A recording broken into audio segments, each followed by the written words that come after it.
rytier Štefan asi skončil v tomto kole. Nuž, byť porazený čestne s odsťou aj povedali to umenie. A rytier Štefan preukázal, že on prehru prijať vie.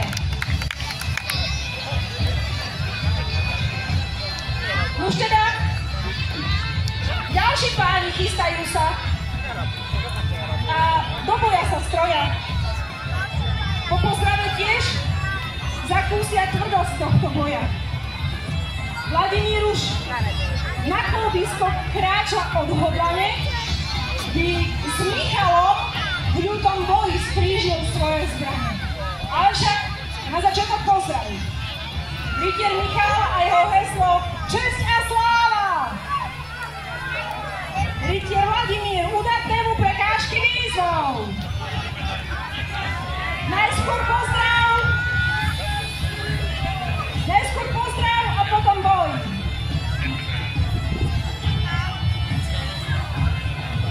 Páni, preč! Trafil rytier Michal, ale rytier Vladimír naďalej sadí sedle. Tak teda rytier Michal dostáva nové drevco a opäť sa ženu na seba. To bol krásny výraz. Ale aj rytier Michal zostal v sedle sedieť. V rukách drevcia tvrdé majú, na seba sa ženú, všetko pre tú slávu spravia, všetko spravia pre ňu.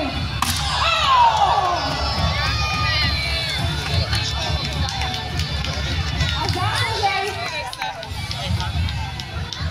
sa, že aj rytier Michal ukončuje dnešné rytierské klanie. Víťazom sa teda zatiaľ stáva rytier Vladimír.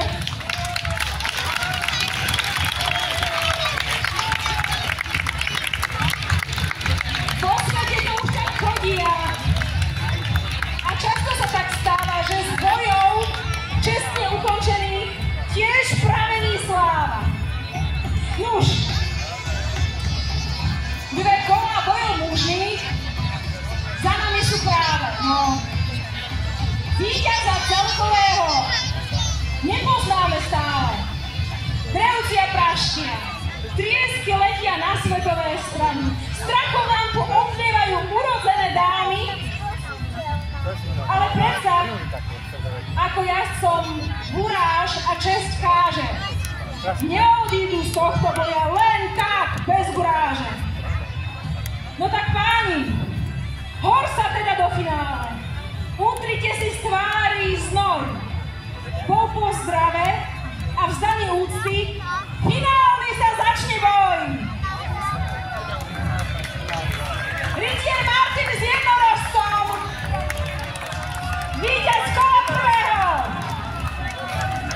A Vladimír s vlkom v znaku trúfa si však na neho. Z týchto pánov v klaní prudkom vzíde jeden víťaz. Nebojte sa, moji milí, povzbudzovať, kričať! Vpravde si aj krása, najskôr pozdrav!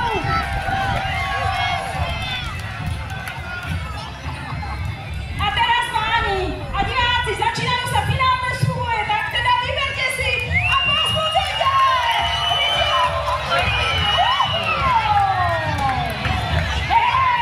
Máme divoké kone, máme divokých jazdcov!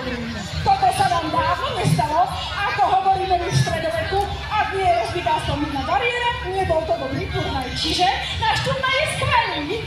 No. A tak buďme radi, že netečí krv. A pani bariéra opravená. No už teda, pripravte si hlasivky, pripravte si pľúca, vyberte si toho, ktorý sa vám povstáva. Páni, skontrolujte si dráhy, kam máte kone naviesť.